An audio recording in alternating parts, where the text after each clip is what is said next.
Okay, colleagues, I think we're ready to start. Sorry for the delay there, but we had to be mic'd up. You're very welcome back, everyone, and I hope you enjoyed your lunch. And certainly there was a real buzz of conversation, so I hope you've made some good connections. The session that we're going to go into now, which is the final session today, is going to explore the impact of youth immigration on specific labour markets, and particularly focusing on the consequent skills loss, and focusing on a cross-section of professions that have been particularly affected by youth immigration and immigration, I suppose, more broadly from Ireland in recent years. The discussion is going to focus on the impact of the prevailing brain drain from Irish society of young, highly skilled and educated people. The session will also look at the key challenges facing young people in those particular professions at present. And one of the things we want to look at is to look at some possible solutions to avoid the permanent loss of valuable skills from the Irish economy. And I suppose the point that was made by Mary Martin earlier is what needs to happen in order for us to keep young people in Ireland in the first place, alongside trying to bring those who have left back. And what do we need to do to both balance that so that they're not going and incentivise young immigrants to return to Ireland in the future? So what we've asked each panellist to do is to provide a brief description of the impact of immigration on their profession, to highlight some of the key challenges that young professionals face at present and what measures need to be taken to address these, and if indeed they themselves, within their professional grouping have taken particular measures to address them, and also in their view how they can attract young people back to Ireland in the future amidst international competition for particular skill sets. There are a few amendments to the original programme. So unfortunately, Dermot Carey from construction industry and Liam Doran from the INMO are unable to be with us this afternoon, but we're very delighted to be joined by Sean, who's going to be here in place of Dermot to represent the views of the construction industry, and Phil, who's going to replace Liam representing the nursing profession. And we're also delighted to be joined this afternoon by Moira Leydon from ASTI. Each panellist has about 10 minutes, maybe 15, if they feel up to that, to speak, and then we're really going to go to the floor for questions and comments. What I'm going to suggest, rather than me bouncing up and down here, is that I'm going to introduce all three speakers first, and then they will hand over to each other in turn. So if you have questions for a particular industry, I would ask you to note them when we do the questions and answers at the very end. So Sean Downey, a northerner like myself, so a migrant, I suppose, in that regard. A registered building surveyor, Sean is Director of Specialist Contracting in the Construction Industry Federation. Specialist contracting companies are the primary trade contractors within the construction industry that carry out the work and are the direct employers of management personnel, apprentices and tradespeople. The CIF are the representative body for construction employers in Ireland and have a strategic interest in apprenticeship delivery, CPD and skills development programmes. Moira Leydon from ASTI is the Assistant General Secretary with the Association of Secondary Teachers in Ireland. It's the second level teachers' union representing teachers across all school types. Her role is in education and research, and that includes responsibility for developing ASTI policy across all education areas such as curriculum, teacher education, school leadership, children and youth. She has represented ASTI on the National Council for Curriculum and Assessment, the Statutory Advisory Agency to the Minister for Education and Skills, and she also represents ASTI across a range of other educational agencies. Moira coordinates ASTI's work at international level and is currently the chairperson of the Irish Congress of Trade Unions Global Solidarity Committee. She has also served as the chairperson of the National Aid Agency Irish Aid, Irish Aid's Development Education Advisory Group. And then we have Phil Nehay, Phil works as the Director of Industrial Relations in the INMO. She's been in the post for 6 years and has worked as Industrial Officer with the INMO from 1998. Prior to that, worked as an intensive care specialist nurse in Ireland, the UK, New York and Sydney, so obviously has considerable experience of being an emigrant herself, which I'm sure she'll bring to her input. Having originally trained as a general nurse in Dublin at Jervis Street Hospital, qualifying in 1988. So we're going to start with Sean and then hand over to each of the other speakers. So if you'd welcome Sean to the podium, please.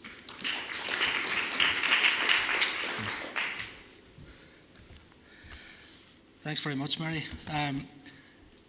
Like you explained, I'm kind of here by default, but I suppose it's one of these events that I'm really delighted to be asked to speak at, because I'd like to think I have a lot of experience in this area and would be able to add a lot of my own personal experience to the debate. I'll give you a brief rundown first on my own background and the path that I've taken in the construction industry, and also maybe how things have developed over the last 10 to 15 years here, and then maybe go on finally to some of the issues that we're dealing with at the moment and where we see those being resolved over the medium term. So, as the voice suggests, yes, I'm from the north. I have to say very quickly, I'm from Derry. I'm not from Donegal, just in case. I see a few Dublin jerseys around the room there in case there's anything thrown at me.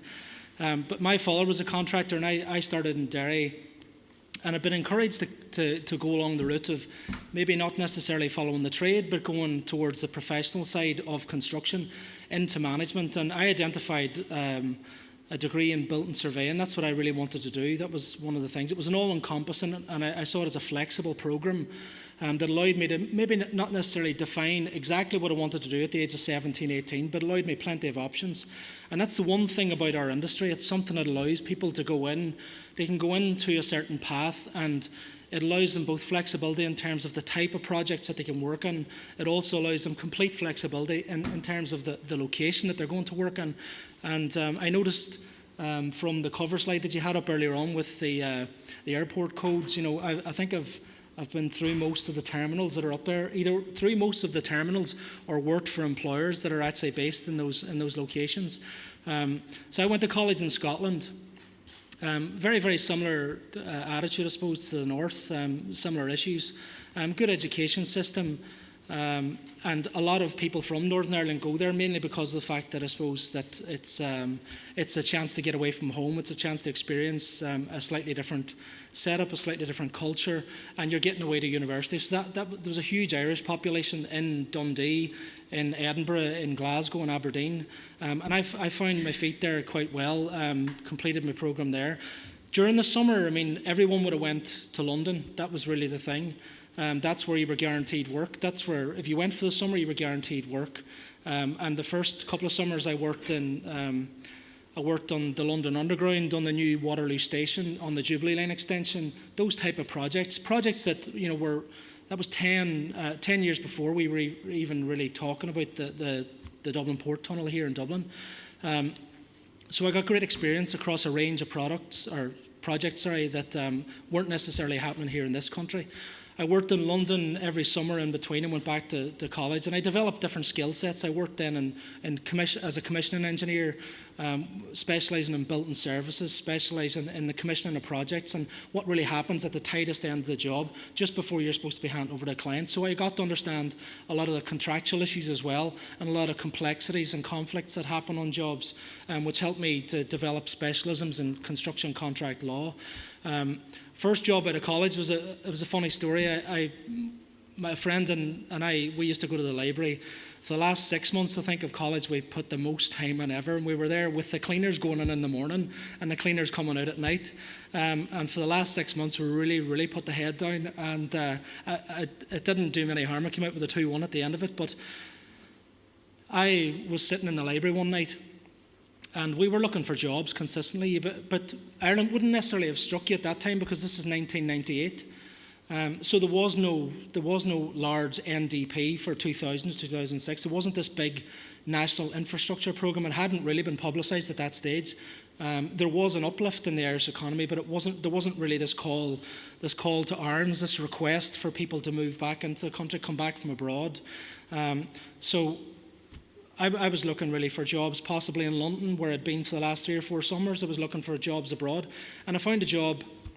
An Irish guy that had moved to California about 30 years before and had started his own company, and I got a job over the internet. I had an interview on the phone, working for him as a cost estimator, and it was one of the first jobs I had out of college. I priced LAX, the new extension, Tom Bradley, another Irishman, an extension to LAX.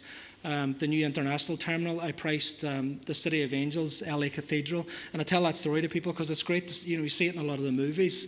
It's brilliant to know that you're a part of that. Yes, I do wake up a lot of mornings when it's raining here in Dublin and look out and think, when I go back to my 24-year-old self and think, what were the reasons why I left California again, So, but that's the thing, and it's great to be able to look back, and you take messages from different people the whole way through your career. And the most important thing is to try and just make the decisions that are based on where you want to go eventually. Don't worry about what's happening right now. And it's something that's very important for people that are out there thinking about moving home, or even thinking about, well, how long am I staying here in Perth? Or how long am I staying in Chicago? It doesn't matter. Don't worry about it. Don't worry about thinking that, you're here and you're setting down roots, because the world is such a mobile place. Our industry in particular, construction, is such a mobile industry that if you're developing skills, then you will be of value to the Irish economy. You'll be of value to even our neighbouring economies. That allows you to think about moving home at some stage. And that's one of the most important messages that I would give people. I eventually came back to London after my stint in America, worked in London in social housing and on local authority side contracts, looking at capital regeneration projects. And in 2000 I moved to Dublin, got married and moved to Dublin. And the key thing there was I landed just right at the height of the absolute boom. And I came across actually for a job.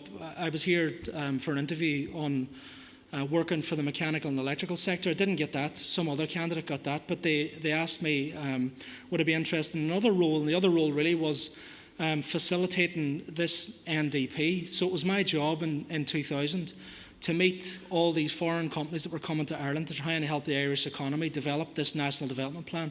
So I started working for the Construction Industry Federation back in 2000, and I met 96 different delegations from every single country you can imagine across the world, the Koreans, the Chinese, some of the European countries, other European countries had absolutely no interest in coming into Ireland, but it was my job really to welcome them and to try and set up links that they could look at PPP joint ventures with Irish companies. They would bring the labour, they would bring the men and women that would do the work, and we would provide the management structure here, because the Irish government had this aspiration to develop €8 billion worth of capital investment within a 6-year programme, and they had to do it. And they were concerned that there would be this escalation of prices in Ireland and the Irish economy wouldn't have the capacity to do it. So that was my role at that time. Since that, I was there for about 3 years, and then I left to go back into industry and develop my skills, because I felt to a certain extent I wanted to get back the hard skills of actually technical standards, which is what my building surveying degree was all about. So I worked in technical control, technical standards on commercial, ranging really from smaller housing schemes, large housing schemes, to big commercial projects of 50, 60 million, delivering those as project manager. So you can see, from the days when I was looking at it thinking, God, I'd really like to have a programme like a degree that gives me a bit of flexibility. I've had quite a number of different roles, and that's the thing. You don't need to worry about what the specifics of a module descriptor, what's the learning contract now that you've been given as part of your degree, or even your apprenticeship programme. What are you likely to be at the end of it?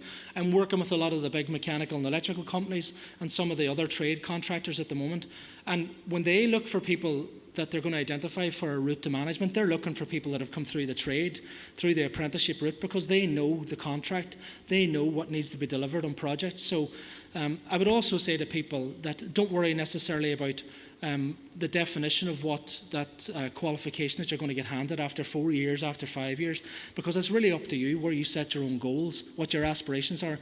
You can move on to management, you can move on to any other sector in the construction industry. You can move, your qualification is really a passport. It's a passport to the industry, and that means you can work in any part of the world, and you can work in any sector in our industry.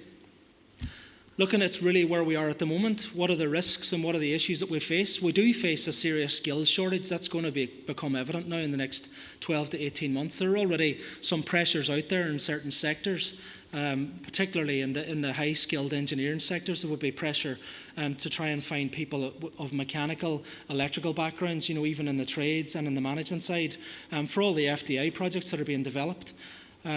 There will be more pressure even in the wet trades, things like floor and wall tilers, plasterers, painters. And the big issue there is the fact that we had this traditional skill set that was developed. You had a lot of senior people in the industry that really, really had the core skills. Then you had a lot of people that came in through the apprenticeship system, from 98, 99, 2000 on. And that was good because we had this mass of young people that were moving into the industry. But really after 06, 07, it just collapsed. And we lost those people. And the greatest difficulty is going to be really trying to get the message out there that there is an industry again, and there is a long-term future, sustainable industry in Ireland. It's not just about talking about, the huge demand for housing in Dublin at the moment. Yes, that's one part of it, but it's really about what the CapEx projects are going to be from the government. We would expect that there will be positive announcements coming in the next 12 months. Yes, it's likely to be biannual targets that they talk about. They're likely to talk about, public expenditure reform. We'll talk about their budget for 2 or 3 years. But the OPW are talking about, I think, something in the order of between 8 and 10 billion over the next 20 to 30 years for flood relief works right across the country. You've also got the Irish water projects that are going to start really ramping up now over the next 12 to 18 months. And they're nice regional projects where people can look at Cork, Limerick, Galway, even the Midlands, wherever they're from, and even Sligo, where there might be some projects there as well. But just looking at where they come from in the country, and that's the thing. It's not just about, is there going to be a pipeline of projects in my hometown? Is there going to be enough of a pipeline of projects? So I would say that the biggest issues for trying to convince young people to come back is really about trying to give them a commitment that there will be a stable enough economy, that we really have turned a corner, that we really have sustainable growth in the economy, that the wage rates will be there. The fact that there's no registered employment agreement in construction anymore, that has created a huge degree of uncertainty for people because they just don't know what their wages are going to be on a weekly basis and what certainty of tenure they'll have in terms of, will they be directly employed? Will they be employed through a subcontractor that might have work for 6 months and then they might have to move to another city after 3 or 4 months? So all those questions remain, and that's where I think we as an industry, we as a body that represent contractors, we intend to step up and work with the different departments, work with SOLAS and the education and training boards and trying to convince young people to get back into our industry, to pick up this career that people like myself and people in other professions as well, that we have the mobility. You can go ahead and go and experience life in France, work in Germany, but you should be able to do it in your profession. You should be able to do it in your trade discipline. Go off and develop.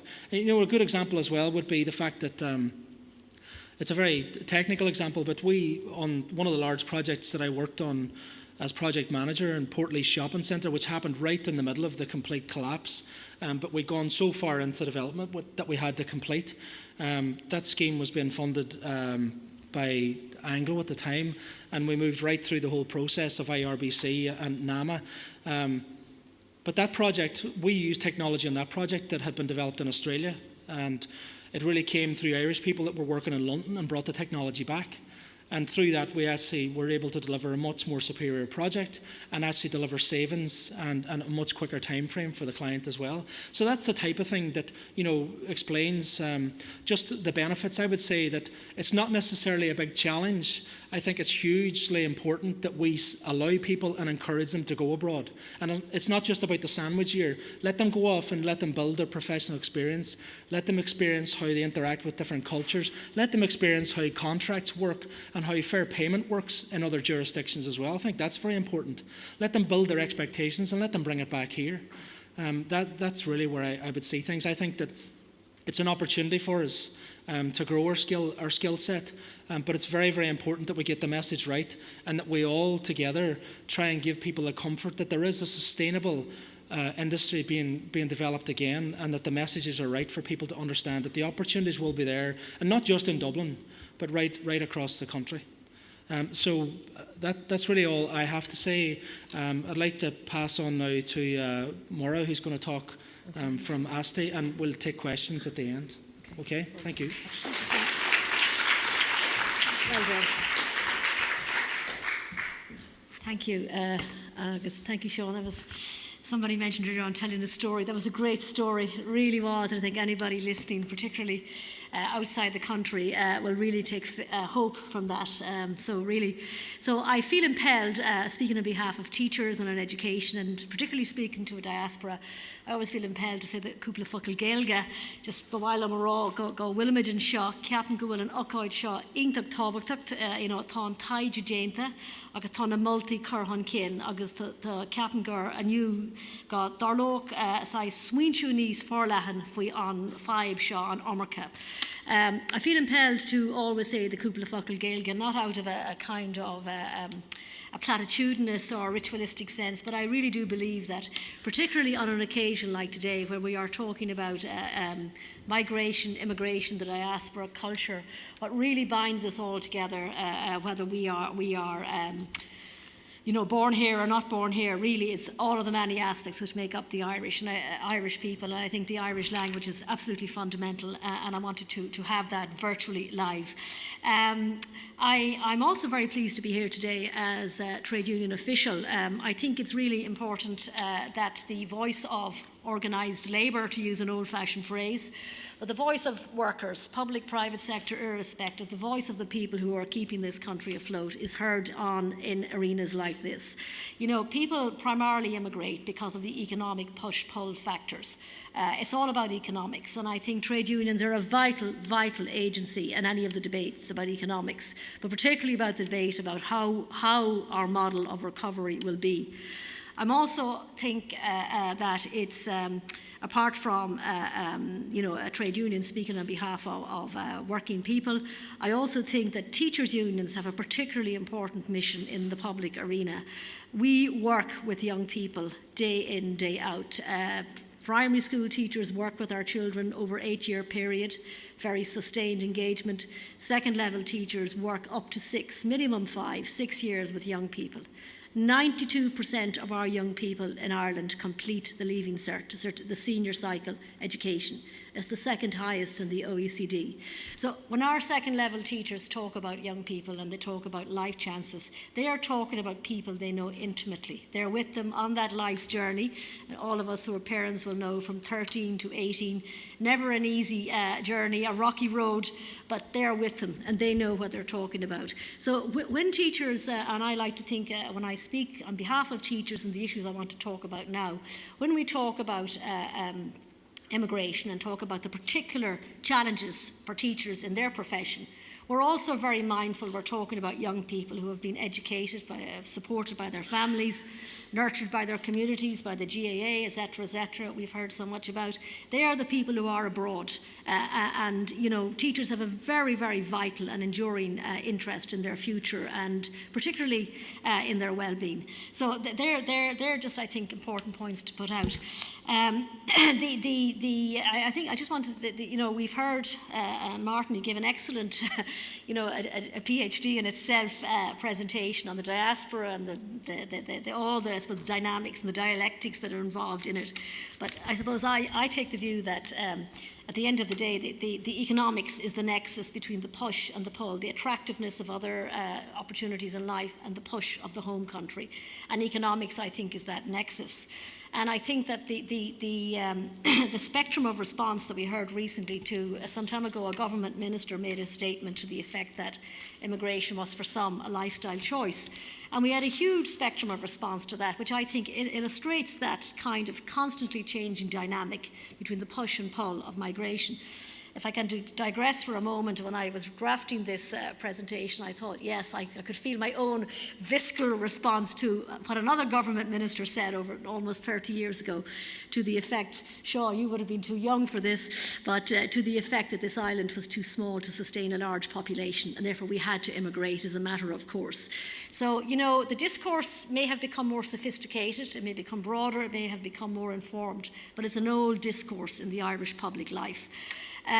So just to talk specifically about teachers, and when I spoke with Marie-Claire in preparation for this session, she in fact was, I think, interested in the story I had to tell, because the story about teachers is not actually unique. I think my colleague from the INMO, when you change that acronym, you've got us all mixed up. The INMO, Sheila is going to say it. Teachers, unlike the old adage that get into teaching, it's a good steady job, it's a decent enough wage, you have good holidays, etc. It's a steady job. Teaching is not like that, unfortunately, any longer. And I think what has happened in teaching is probably a warning tale to what may also happen, and what is happening in other employment situations. And it's not often a well understood story, because the story of employment and the labour market, to use the terminology at second level, is significantly different actually from the story of the labour market at primary level. Unfortunately, the labour market for primary school teachers is now beginning to go down the road of second level teachers. And Sheila Noonan and all my good colleagues out there will be very aware of this. Unfortunately, I can't give you statistics about the number of second level teachers who immigrate. Not because I haven't done my research, but actually the statistics don't exist.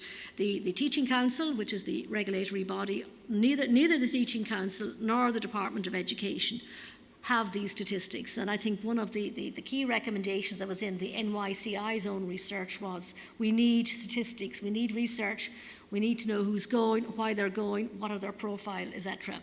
However, the Higher Education Authority does an annual report called The First Destination of Graduates, and it's really worth looking at. It's a snapshot a year after graduation where graduates are. And just looking at, for the last 15 years, the annual, it has fluctuated between 5 and 11% of graduates 1 year after qualification are working abroad. That might seem quite a low number, and the problem is I can't say if that's a reflective number or not, because we don't have anything to compare it against. We do have one piece of research, and again, thanks to Marie-Claire for directing me in this. Professor Louise Ryan of Middlesex University published a report under the Irish in Britain series about recently arrived Irish teachers in Britain. And it was quite a small cohort, 114 teachers, but I can absolutely say it was a highly representative study. You know, I'm 26 years working with the ASTI. I eat, sleep, and drink with teachers. That's my job. I don't mean the drink with. I eat, sleep, drink teachers, education, students, curriculum, etc. And I think that this study is highly representative. For example, 68% of these teachers left Ireland because they couldn't get work here at home. And of those who left, only 26% were working as teachers before they left. And that, I think, is a highly credible statistic, and we can extrapolate from that, I think. So what's causing the unemployment crisis among teachers? And it is quite complex. And it's complex because of us. It's a complexity which has preceded austerity, which is what I think makes it particularly challenging. Austerity has compounded it, but it hasn't caused it.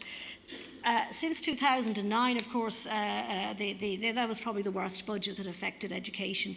Apart from lots of cuts, freezing school management positions, etc., the crude fact of the matter was that by increasing the pupil-teacher ratio, over 1,000 teaching posts were lost in second-level education. There's approximately, I think, 750 second-level schools. So there was every school lost at least one teaching post. And just for those of you who are parents who are interested in what that means, a teacher on full-time hours, a full-time contract, will teach 33 classes per week.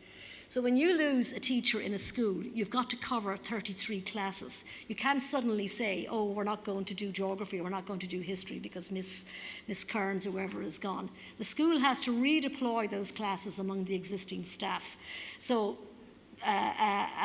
we have a phenomenon of the intensification of work for teachers with austerity, but also from the point of view who teachers are serving, young people. They are being taught in an environment which is less than satisfactory.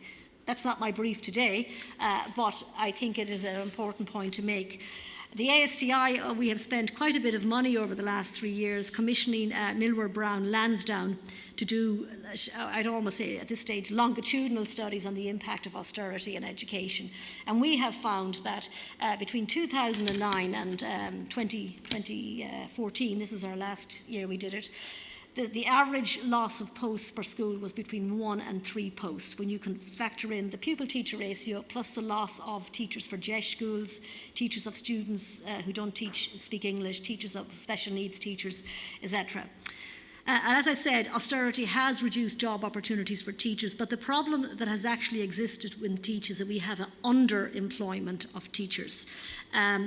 The Department of Education and Skills, in its discussion with the unions under the Haddington Road, conceded in 2013 that almost a third, 29% of second-level teachers are employed on fixed-term contracts or part-time contracts.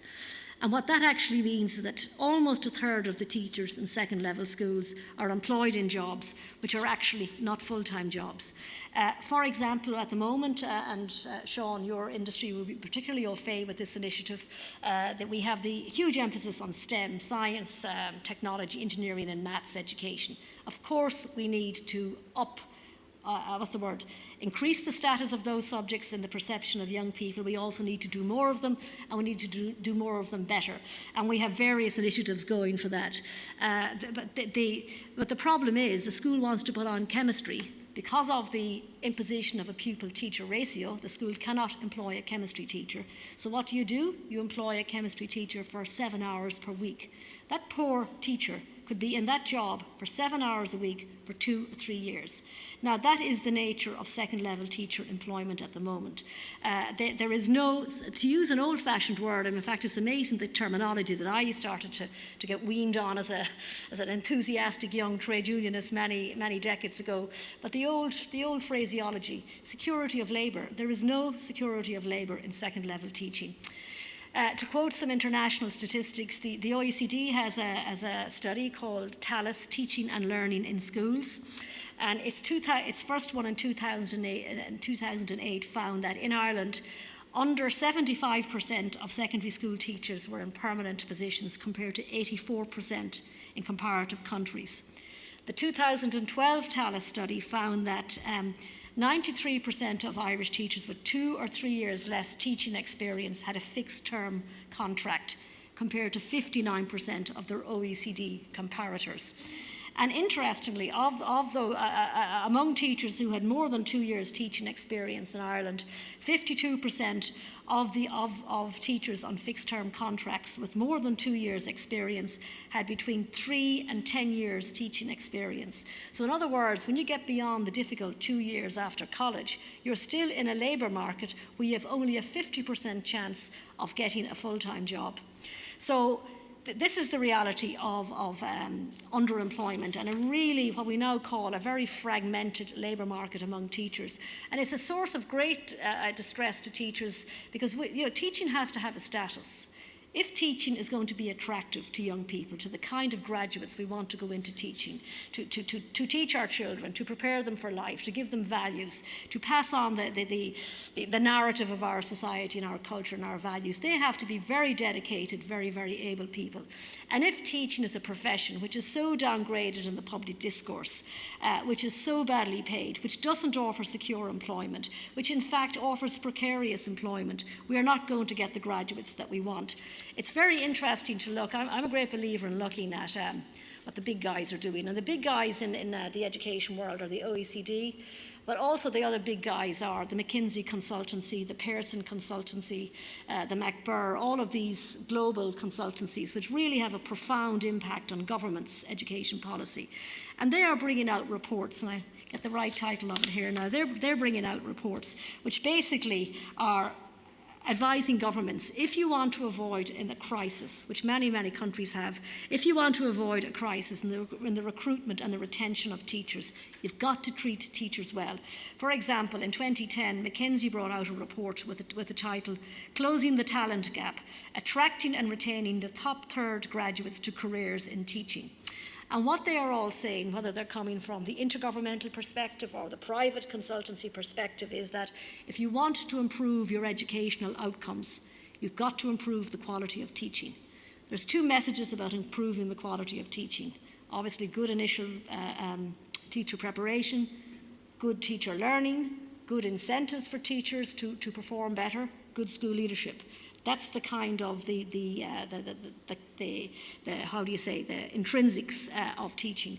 But more to the point, and believe it or not, they're actually saying this, if you also want to improve the quality of teaching, you pay them well, you give them job security, you give their profession a status in society. And that is what we in the ASTI, and I think I can speak on behalf of the TUI and the INTO, that is where we have profound fears that the erosion of the working conditions of teachers, apart from the austerity wage cuts, but the erosion of employment security, the erosion of the status of teachers, the casualisation of a profession, we are deeply concerned that unless those labour market characteristics are addressed, teaching is not going to be an attractive career. How am I doing for time, Mary?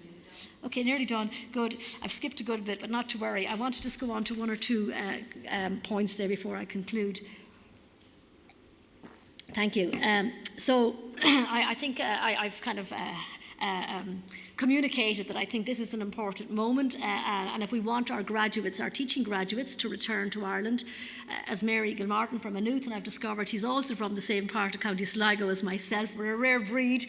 I think, Mary, you're absolutely right. If we want to encourage graduates to return, particularly teacher graduates in teaching, we're going to have to look at the nature of the employment opportunities open to them. They're not going to come home to a job where you teach 7 hours a week in one school and you might get 3 hours a week in another school, and on top of that you might get a bit of substitution and supervision, and the principal might like you and she'll say to you, listen, I'm going to have you doing some resource teaching some special needs kids for an extra 2 or 3 hours a week, and we'll bump you up to 17 hours a week, which means you will not have a full-time teacher's salary. No graduate is going to come back to that. And unfortunately, that's the reality. To go back to my key statistic this afternoon, 29% of second-level teachers are not in full-time jobs. That's absolutely huge.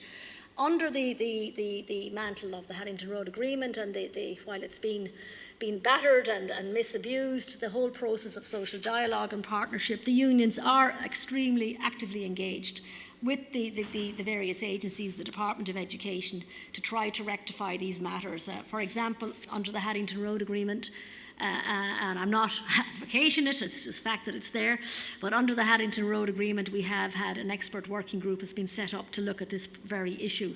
And I think it's important to make that point, that unless the trade unions have engagement with employers, with the government, to improve working conditions, they're not going to happen. Finally, I think we have reached a tipping point in Ireland on this matter with a huge discontent among the teaching profession. It causes me great pain when I hear very committed teachers saying, you know, in casual conversation with each other in our canteen prior to their union meetings. The young fella the other day was asking me, what did I think about teaching, Dad? Would I go into it? And they're saying to their kids, no way, son. You want a career, you want a life, don't go into teaching. It is not an attractive enough profession at the moment. And that's the kind of anecdotal kind of conversations you'll hear out there. And that really, I think, is extremely, should be very worrying for any Minister for Education, but I think is a matter of concern for all of us. And a final statistic, and again a telling one. In 2013, the HEA did an analysis of CAO first preference applications right across the board. But looking at education, it showed for the first time a consistent downward trend in applications For example, in 2009, 11.6% of candidates indicated a second-level education programme as their first preference compared to 9.2% in 2013. A similar trend in primary level, which is always seen as a really attractive career. At primary level, the figures were 6.5% in 2009, and they're down to 4.8% in 2013. And as you know, that is unprecedented. Teaching is now not the top of the list for graduates. So what I want to say is, and finally, I think, Marie-Claire, I think your report the time to go, the warning that you gave at the end of it, that we can't be complacent. I don't think we can be complacent. I think if we want to have return migration of teacher graduates, we're going to have make teaching teacher employment is going to have to be rationalised. It's almost like a free market. We have 4,000 schools, primary and post-primary. It's almost like a free market in labour among 4,000 employers. There are 92,000 registered teachers in the state, paid for by society. It cannot be the case that their employment, that their labour market is so deregulated that a third of them almost end up in non-full-time employment. We have to address that. So I suppose the broader issues are, to conclude, is that the push and the pull of migration is always in the economic space. If we want the return migration, we have to address the economic space. We have to address the attractiveness of certain professions.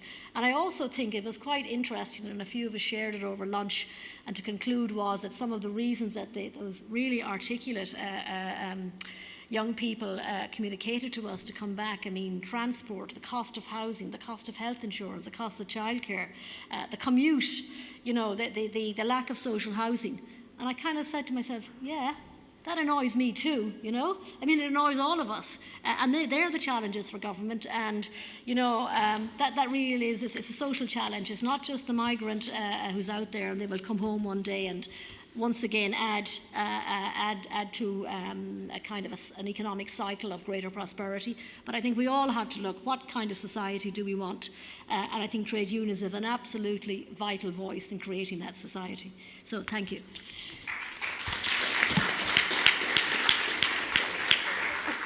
Sorry, excuse me, to introduce my fellow trade union colleague, Sheaghda is that correct? Phil. Oh, Phil, excuse me, my apologies. Phil Nihey from the INMO. Thank you. Thanks very much. Good afternoon, everybody. My name is Phil Nihey, and I work with the Irish Nurses and Midwives Organisation, and we represent nurses and midwives who work in the Irish Public Health Service and in the private health service in Ireland. And I suppose the trends that we've seen over the last number of years are very similar to the trends in other public service professions, teaching and medicine.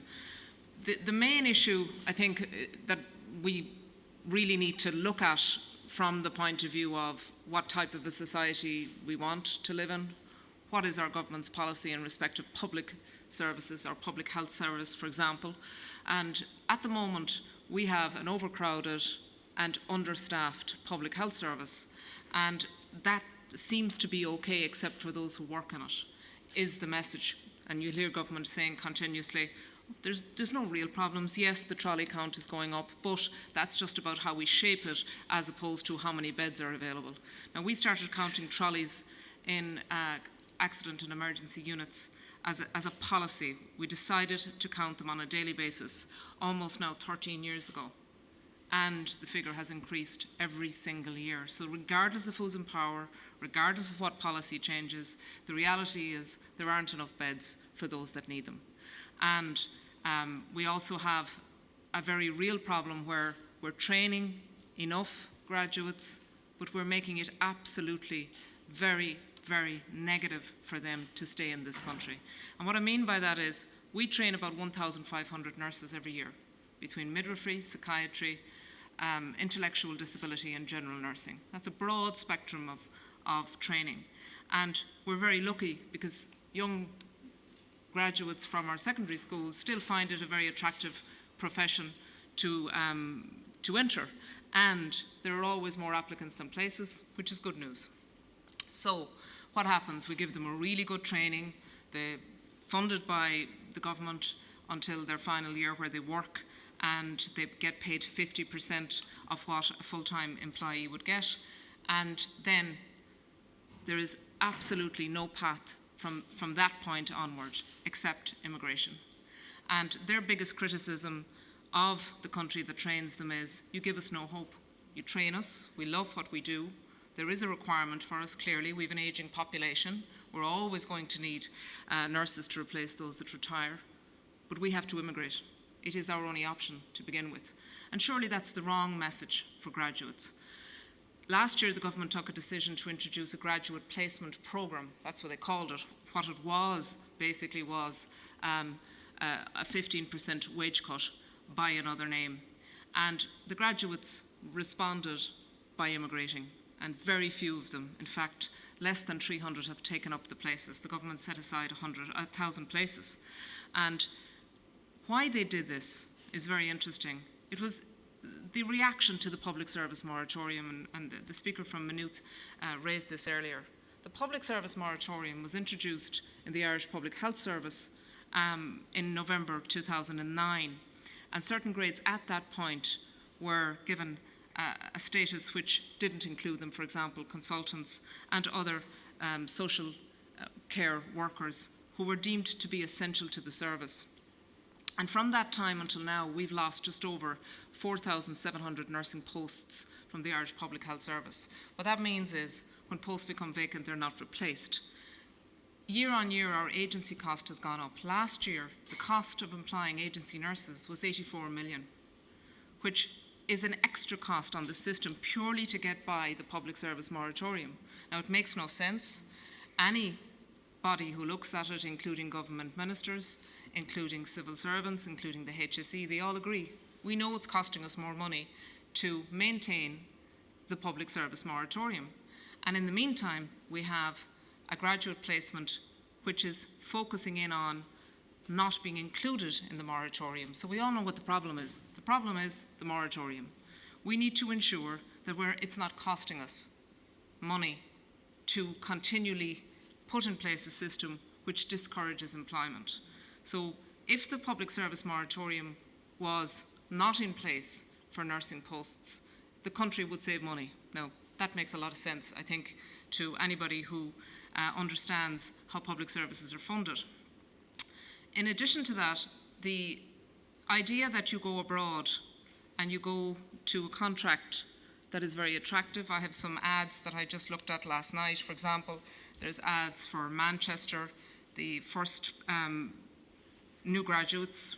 They're recruiting new graduates from Ireland. They're coming to Dublin. They're doing interviews. They will provide a salary of 30,251 sterling. They'll also provide a bursary if you stay for a year of just over 1,000 sterling. And if you stay for 2 years, you'll get a bursary of 3,000. Similar contracts in the United States, in America, in all over the United States, Canada, and in the Saudi Arabian countries. So our graduates are very employable in most of the English-speaking countries. They're educated to degree level, and the statistics show us that nurses who are educated to degree status, that patients actually have better outcomes. So we know there's a worldwide shortage.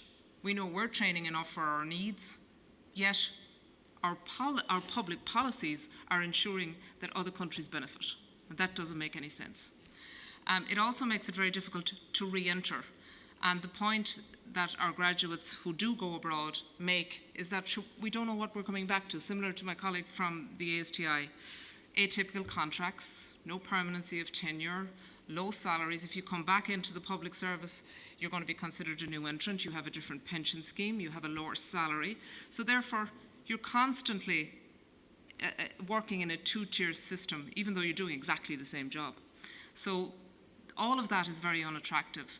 And these are government decisions that could easily be rectified. In addition to that, the debate has to be broader, I think, than the trade unions. And this week we're joining with some patient groups, and we're starting meetings in various parts of the country. Tonight we're in Limerick, for example, where we're asking the public, what do you actually want from a public health service? Do you want a public health service that's going to be there when you need it, when you're old? because at the moment, that's not going to happen. You have a system where you're forcing your nurses, your doctors to immigrate. You have, I see in the report for this gathering, one of the first advices that's given to immigrants, to Irish people who immigrate, is sign up with a GP. But in this country, it's now becoming very difficult to sign up with a GP because they're just not there. So the point is, when we train our own citizens to do a job, if they go abroad, they get the benefit. In medicine and in nursing, it is not a bad thing to go abroad. It's a good thing. You learn skills with a view to bringing them home and enhancing your own service. We've always relied on returning immigrants to enhance our systems. And now we're making it more difficult for them to return. And when they do return, we treat them like second-class citizens. That's absolutely wrong. And it is an incorrect policy that will not serve society well. So the unions are always accused of having a special interest. We make absolutely no apology. We do have a special interest in what happens to nurses and midwives, but we also have a very special interest in what happens to the public health service. We believe fundamentally that Ireland benefits from having a public health service that puts the needs of the patients before profit. And we don't think that any other system would match that. But if you have a system which doesn't treat its workforce correctly and forces staffing levels to reduce, forces the debate we're having at the moment, what is the skill mix? Who should provide care to patients? If that debate is based on finance, the patient will always lose out. And if the whole point of providing a public service, providing a public health service is to save money, well then that definitely will not serve Irish citizens and those that come here to live well, because you will never win that argument with an ageing population, overcrowded public hospitals, because the government will always look at health as a black hole, and that's what it will be viewed as. Instead of looking and identifying how do we fund our health service, how do we fund it correctly, how do we look at the demographics. In the public service, the service plan for health is on a yearly basis.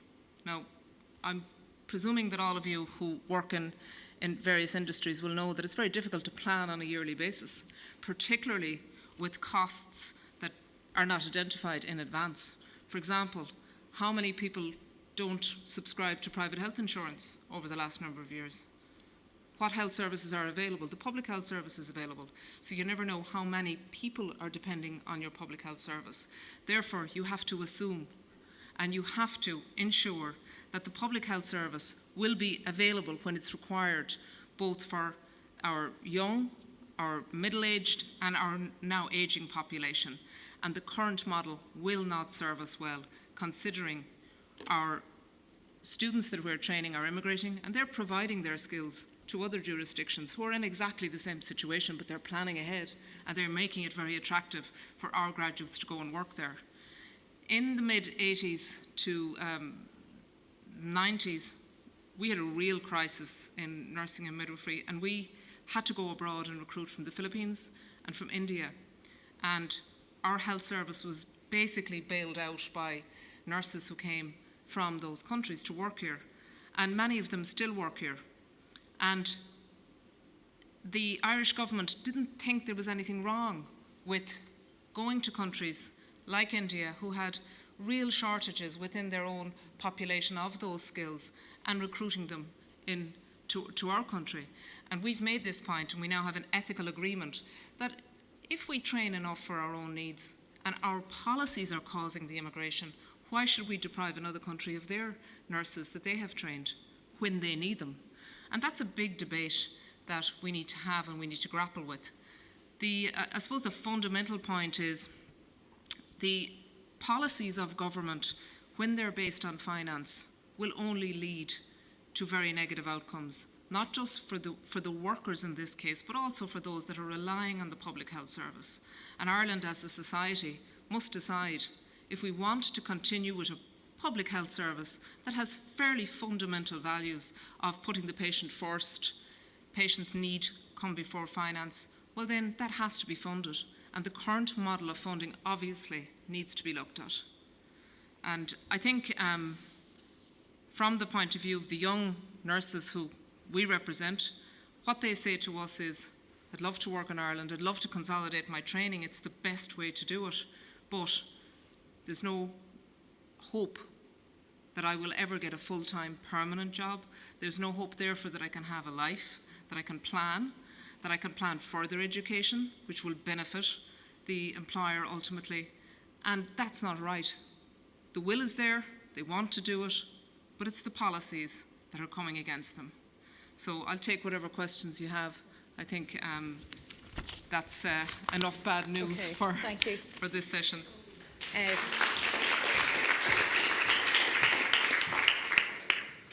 Thank you very much, I think, for three really powerful inputs that, if we weren't already aware from the inputs this morning, about just the complexity of the policies that impact on the diaspora. And it's not simply just about focusing on support overseas, but actually putting our house in order. And I think it was Martin who said, look in before you look out, in his presentation, in terms of putting our own house in order. And I mean, I think the consequences for society, and I know you said, funded by government, the training, it isn't funded by government. Government doesn't have any money. Only the money we give them as taxpayers. So, it's taxpayers' money that's going into that. And one of the things that we're very mindful of in the Youth Council is the lengthening transitions for young people. Where previously, you left school, if you were fortunate, if you went to university, you left university, you went into work, you then were independent and were able to move on to those other, key milestones in life around partnerships and independent living. And that is no longer the case, where people, given, what you've outlined, Moira, and what Phil outlined in terms of delaying those sorts of transitions, because the quality, the stability, the level at which people are earning is just not there. And if that situation prevails, then we're really not going to be able to stop the brain drain. So thank you very much. I mean, there was no hope and hopeful. Which I think was really encouraging. But I think there was a similar message in that not opposing emigration per se, but saying that emigration should actually be encouraged, so that returning immigrants are coming back to enhance the services, bring new thinking and new innovation and new creativity, to Ireland. But I mean, it isn't happening. So thank you very much. That was really powerful. We're now ready, kind of in this just final session, to take some questions from the floor, or comments or observations, if there are any. Have we a roving mic? There's two roving mics here. Marie-Claire, are you going to do? And Olive, thank you. If you just say who you are, please, for... Hello. Thank you. Damien Owens, Engineers Ireland. Very thought-provoking session this afternoon. I really appreciate it. We recently undertook a survey of our members, our international members, and 25% of them who were overseas, I suppose, indicated that they went there because of economic need. So over 50% went by choice to further the career or see the world or whatever. So just to concur totally with what Sean was saying about the skill shortage, the impending and looming skill shortage. I mean, we need to ask ourselves who has created the skill shortage in this particular instance. And the answer I would suggest is probably every one of us in this room who are a parent or a teacher or whatever. Because when the economy imploded a few years ago, particularly the construction sector, we all said to our children, or it was said to our children, I won't say who said it, but it was said to our children, don't go into the construction industry, don't go for any courses there. 4 years down the road, when what few people went in are graduating, there are tons of jobs in those particular sectors. And we need to learn this lesson. We've been here before in the dot-com era of 2000, when the IT industry crashed. We said the same messages to our young people: don't do IT courses. and we had a skill shortage 4 or 5 years later. So we need to learn, I think, as a nation. We're quite young as a nation. We've never had a boom time except for the last one. We need to learn that just as booms end, so do recessions. And we need to, I think, instill into our young people coming through that what they need to develop, as well as looking at their career or profession for life, or number of careers for life, is their transferable skills and a continuing development throughout that career. So that will smooth out the troughs and peaks of economic activity and carry us through it. And maybe we see the glass more as half full than half empty when we hit those road bumps. Thank you. Okay, thank you very much. Any other comments at the back?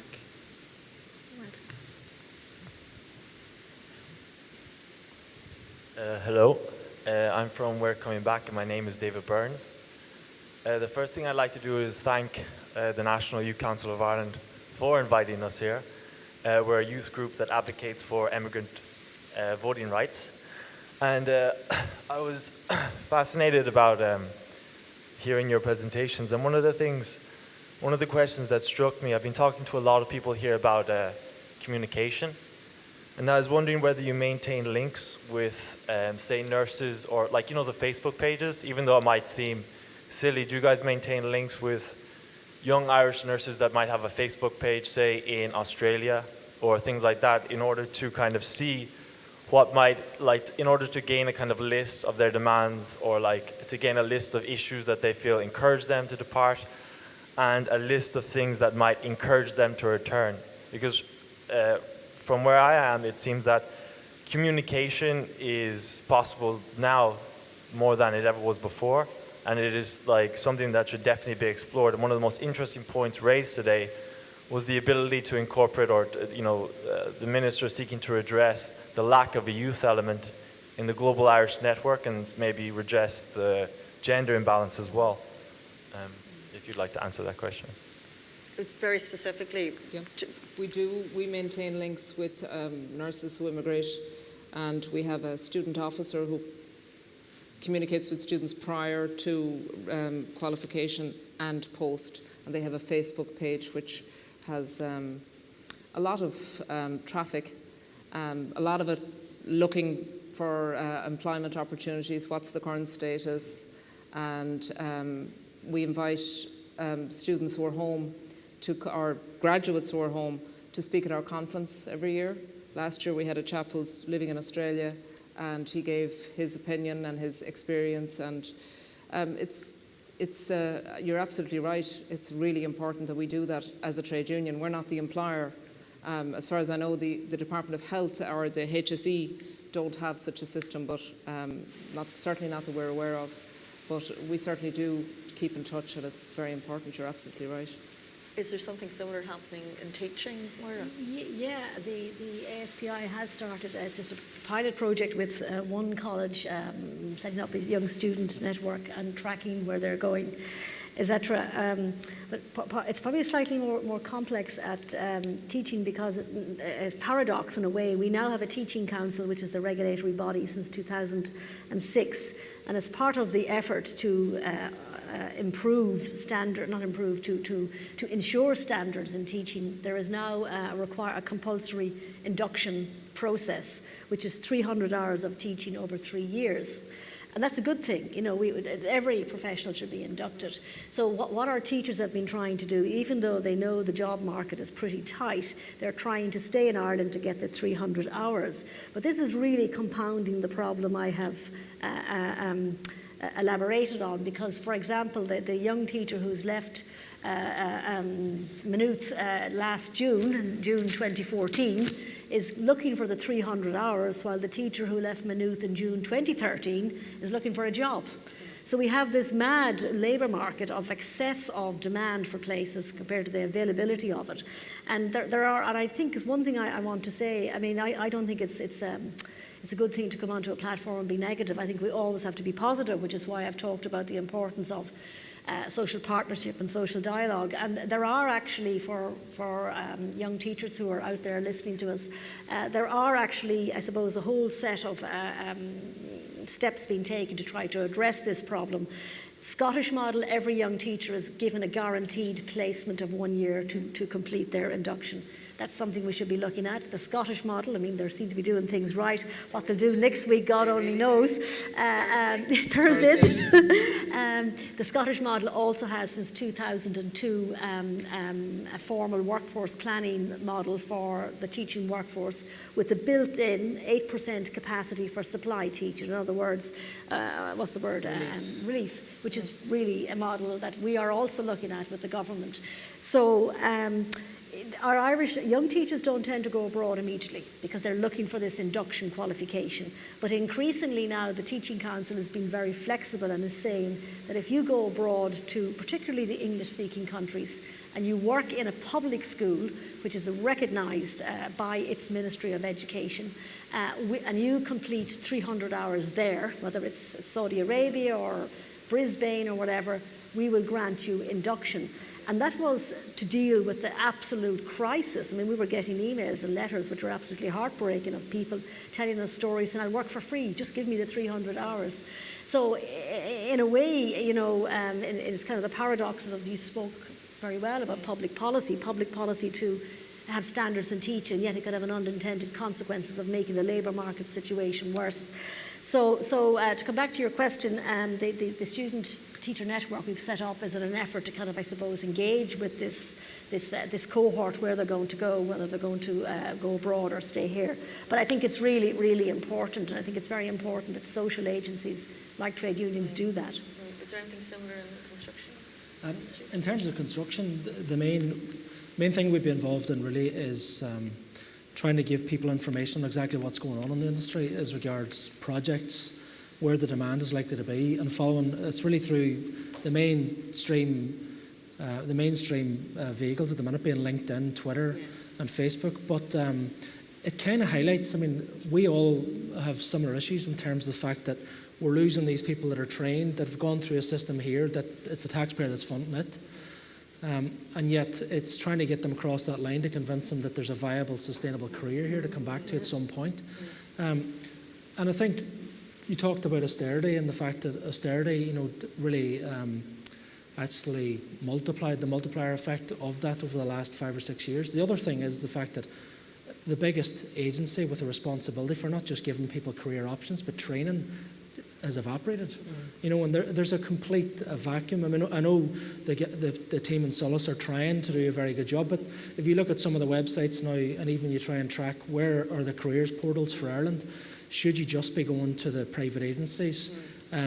Are they just, the perception is sometimes that there's really just a hook out there, that they're trying to see what CVs they can generate to see if they should go looking for an employer then to place these people with. So there is that gap, and we're trying to engage with Solis and the department and DSP as well to see how we can fill that gap, because the message is not strong enough just yet to convince people that that there's sustainable careers to be coming back to, and that's where there's a huge gap. I suppose in the public sector, the reality is that there isn't. No. You know, sustainable so long careers. as the moratorium in recruitment for those grades that are subjected to it is in place, it's a problem. Yeah. And the atypical contracts, the fixed-term contracts, the part-time contracts, the agency contracts. Yeah. Nobody's going to give up a permanent job in the UK to come home to have, an atypical contract that doesn't guarantee hours. It's just not sustainable. Yeah. Okay. Are there any more questions? One behind you there, right there. Hi, Alex Leydon is my name, and I'm with NYCI actually. I just wanted to ask a question. Generally, we heard quite a bit on what appears to be the primary obstacle for returned migrants, that being the economic conditions here, and obviously that's a challenge that our country faces generally. But apart from that, are there any other obstacles that you can foresee in your particular industries if and when the labour market for those industries becomes more favourable? I mean, are there other obstacles? I'm thinking along the lines of the transferability of training that immigrants might get overseas. Are there any other sort of issues that you can foresee or that exist at the moment? Should we start with you, Sean? I would rather focus on the positive, to be honest with you. I could give you a list the length of my arm, and it would be touching on what everyone else said, even what some of the questions were as well, about the fact that, the cost of living, the mobility that you have when you live in London I couldn't believe it when I came here for interviews back in 2000. I was moving from London to Dublin, and I was staying with, I just stayed with friends for a week while I was doing a couple of interviews, and that was out in Lucan. I got the bus into the centre, and I thought, I'll get on this dart, and maybe move, it'll take me about. And when I actually found my way to one of the stations and realised it just literally served northeast, I went, let's scared of it. And even when you look at where, no harm, but when you look at where the Lewis goes in terms of its network, it's slightly dysfunctional. We're not there yet, we're getting there, but there are lots of negatives that you could say this is why, and the reality is, Mary, you covered it really well. There's lots of reasons why you would say, God, there's lots of barriers to entry, there's lots of barriers. It's an expensive place to live, but that's because you're getting such a fantastic quality of living. The education system, the health system is second to none. It's absolutely second to none. So you can list all the barriers, but I would say the key thing is for people to work out, where am I? What qualifications or what experience have I got? Where do I want to go? And you've got to really open your mind to what the options are, because like I said, I've worked in large, really large scale civil engineering projects. I've worked in large mechanical and electrical elements of projects that I really didn't have the initial experience for, but I just threw myself into them. And mainly because of the fact that I was working in another jurisdiction. Because we do find sometimes that we're quite, and we beat ourselves up a bit, and we're quite defensive in that we don't see the opportunity for ourselves in our own country. When we go abroad, we're willing to try anything, and we can bring that skill set back. But I think that centrally, it's a great topic that we're discussing today, and it's a really good time to do it, because I think we're ahead of the curve where it's going to go and the demand that's going to be there for young people in this country. And I think it's absolutely critical that when you look at the different stakeholders that are all involved, everybody's identifying different barriers as to why young people might want to come back at the minute, be it conditions of employment, be it the fact that even in the private sector and construction, the security of wages, what's the security of a living wage, and what do I need to bring my family back? Can we afford to tax a car? Can we afford to put our kids through the early school years? And the sort of money that's required there. Well, that needs to be looked at centrally, and the government, we are the ones, like you say, through the tax paying system, we're the ones that are paying for them to make the decisions for us. They need to listen. And they need to have a coordinated approach to that, and they need to look at how we can sustainably build a strong economy again. There's no point looking at this in 4 or 5 years' time again, thinking that, okay, success in 2016, the government gets re-elected. That should not be about what the policies are about. It really shouldn't. We've about 18 months now of a lead-in to the next election. It should not be just about getting re-elected. It really should be about building a stable economy, and that should be what they're measured on. I hope that answers your question. But I think from a female workforce, obviously childcare is a huge issue, and the availability of childcare for the hours that you work. The typical nursing shift starts at 7:30 in the morning. There's very few creches that open at 7:30 in the morning, and many nurses work night duty, etc.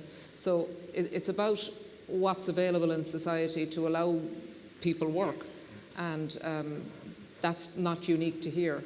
But I think we are making a lot of progress in respect of looking at family-friendly workplace initiatives in order to allow, like, workplace creches. We should encourage that. There should be more workplaces that allow you to bring your child to work when they're preschool age, and you pick them up, you drop them within your workplace. Very good idea, totally sensible, subsidised by the employer, and it encourages employment. Okay. Sorry, there's one more question. Yeah. Hi, Olga Cleary from the Institute of Public Health. I just want to say thanks to NYCI. I found it a really stimulating day, and I have a lot of comments, but I'll stick to 2 that I think are particularly pertinent in terms of the health realm. And the first one is really just to qualify the idea or the notion of an ageing population. And I've heard it kind of several times today, and in and of itself, an ageing population is not problematic. I think what is problematic is the proportion or the ratio of unwell or sick people in our society compared to the proportion who are actually healthy.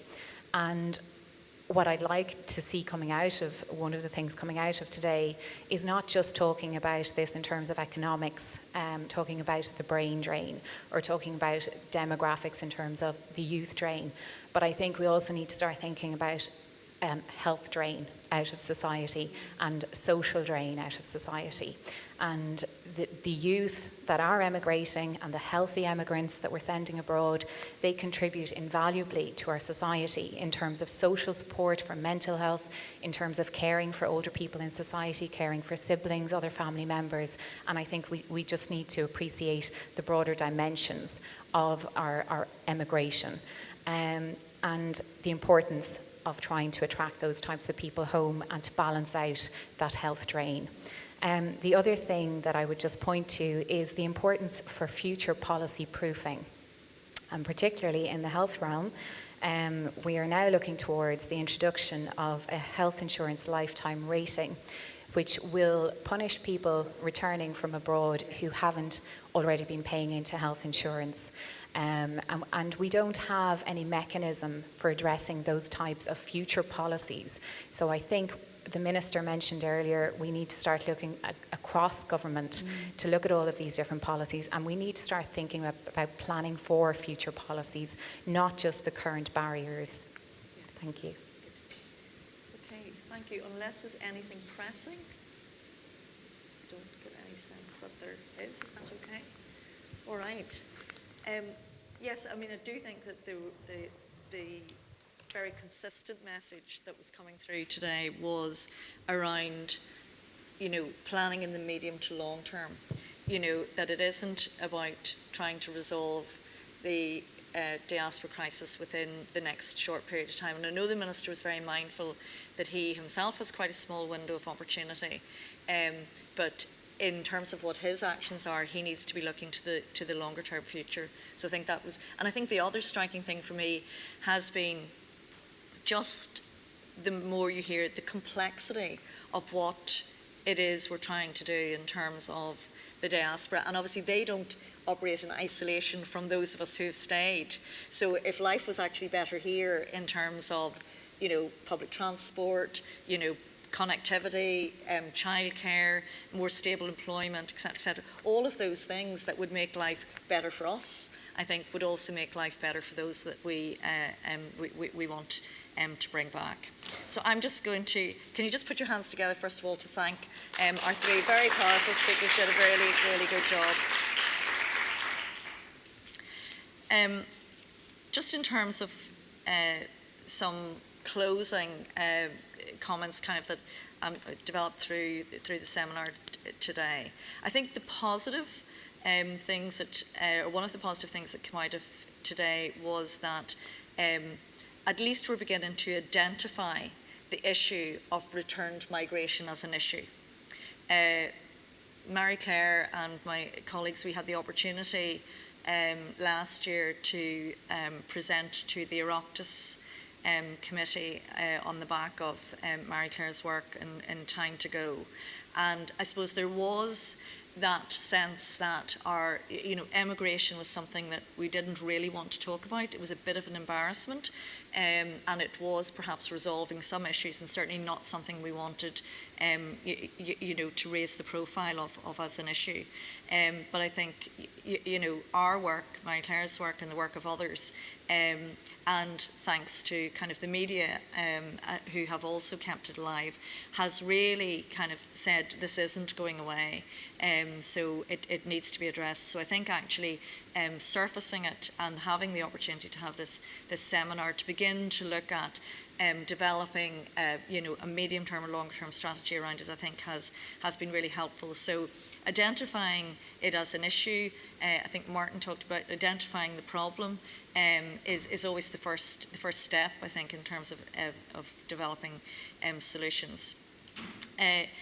Martin used a word which, and I know you create language, Martin, the diasporize, and I suppose I kind of have a much stronger sense of that now in terms of the role that a whole range of stakeholders and bodies and agencies have in addressing this problem. And I think you pointed to the fact that it isn't something for government to solve, but for government to facilitate.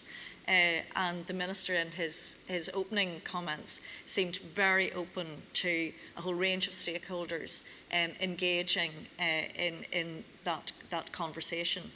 So I hope that this is the start, and that the agencies and individuals and trade unions and employers and others for whom it actually impacts in very different ways will take the opportunity to respond to that open door and go and meet with them and share the perspectives. I do think that there is an opportunity now, and I think you're right, Sean. It's not about this government, or indeed any government, doing something that's going to get them re-elected in 18 months. It's about a much longer term strategy. But I think that there is a window of opportunity now to begin that, because the Minister's window is relatively small, as he himself said, 18 months. Begun to review the strategy. He wants to see implementation and some actions. So the timeline around the development of the strategy needs to be quite tight, because we all know only too well that the strategy isn't worth the paper it's written on if it isn't implemented. And I suppose holding the Minister and the Department to account for its implementation, I think, will be very important.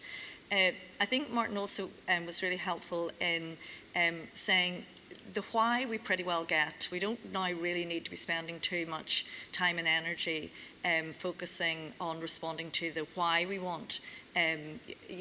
Those who have been overseas, have developed skills and experience and expertise that we want to come back to enhance our services and our society here. And really, what there is an opportunity for us to do now is to focus on the how question, because you're right. That is what's more important, and we need to look at how collectively we can create a culture of return, and the contribution that each of us and others can make to creating that culture. As I said, the Minister himself issued an open invitation, and I certainly would encourage you to take that. I think we are clear, and I'm sure the Minister from the inputs today will be clear in terms of the role with regard to facilitation. And I suppose the important point, because I think the input from the young people via Skype was very powerful, is that we also need to find ways to mobilise the diaspora to shape that strategy. So to actually engage firsthand, with the nurses and the teachers and the construction workers and all of the others who are overseas and who have quite strong views of what they've learnt and experienced and what needs to happen here to make this an attractive place for them to come back to. I was also quite struck by the sense of the nature of the relationship that we really needed to be building with our diaspora. And whilst I think it is important to acknowledge that there is very good work that has been going on, my sense of it, because I think this wave of immigration has been quite different from all of the other previous waves. The profile of this cohort of immigrants, I think, is quite different from the profile of the waves of immigration that Paul spoke so movingly about in relation to his family, kind of fourth generation immigration. So that kind of sense of a relationship, which is about that habitual, thoughtful, strategic and inspirational relationship with our diaspora, I think is very important. And one of the things that we look to do in NYCI out of today is to be really clear when we next go to meet the Minister about what the asks and the tasks are. So thanks for that. I think that's really important. We need clarity, and those of you who are also accepting his open door invitation, I think that's an important one in terms of the asks and the tasks. And just one other bit, which is about the importance of saying well done. I need to acknowledge that as well. First of all, I want to say, well done to all of you for coming and participating so fully in the event. As Director of the National Youth Council of Ireland, I really want to acknowledge and thank the Irish Abroad Unit of the Department of Foreign Affairs and Trade for their financial support towards this conference, because without that support this event would not have happened, absolutely would not have happened. So thank you very much for that.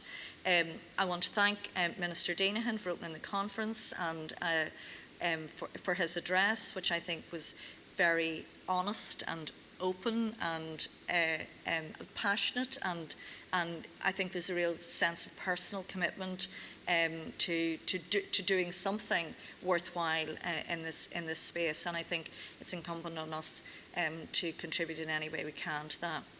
I want to thank both the speakers in the plenary session, Dr. Martin Russell and Deville. I'm not going to attempt Deville to mispronounce your name again. Deville, who presented the case study and the experience from Lithuania, and who actually flew in to join us today and is off to Italy tomorrow for another engagement. And I also want to thank our three speakers after lunch. The after lunch session at a seminar or conference is always very difficult because people's energy goes into digesting their lunch. But I don't think there was any space for you to kind of have a little snooze, even if it was with your eyes open, because I think the inputs were very powerful, from Sean and from Moira and from Phil. I also want to personally acknowledge the director of the Irish Broad Unit, Kieran Madden, and his team who stayed with us for the entire day, which I know is a massive commitment. That's Emer Rock, who's the deputy director, Cecily McKenna and Celine Byrne, who also worked very closely with us in NYCI in terms of preparing the event. I want to again thank the amazing team in Dublin Castle. If none of you have ever used this venue before, I couldn't encourage you strongly enough. They are absolutely outstanding, and nothing is too much trouble for them, and they have everything down to a T. That's Stephen Tobin, and if they say no, it's because it can't happen. So I think it's important to say that. Christy Hanvehan and Dee Rogers and John Sheridan and the other technicians and the caterers, thank you so much and very well done. And I suppose, last but by no means least, a very well done to my colleagues at the National Youth Council, who I think have done a brilliant job in planning and delivering this event today. It's very difficult to identify people. Obviously, none of this would happen without, very solid administrative support. But I think there's a special word of thanks to three people. That's to James Durley, the Deputy Director, and our Head of Advocacy, to Daniel Meister, who's our Communications Manager and new father. Has been managing the media side of this whilst on paternity leave, so we really appreciate that. And I think a special word of thanks to my colleague Mary-Claire McAleer for the initial primary research, which I think surfaced a lot of the dialogue initially, and which we've been building on over the last kind of 18 months. And Mary-Claire continues to lead out on this policy area and led out on the conference. So thank you very much for coming. We will be producing a conference report. We're into, as an organisation, into measuring outcomes and impact and all that other good stuff that's now in the public domain. So Mary-Claire will be sending you out email evaluation forms, so you haven't got off the hook. And when you complete that, we will send you the presentations from today. If you don't complete it, you don't get them. So would encourage you, because we're committed, like lots of organisations, to continuous improvement. So we learn from that. So thank you very much, and safe home. Take care.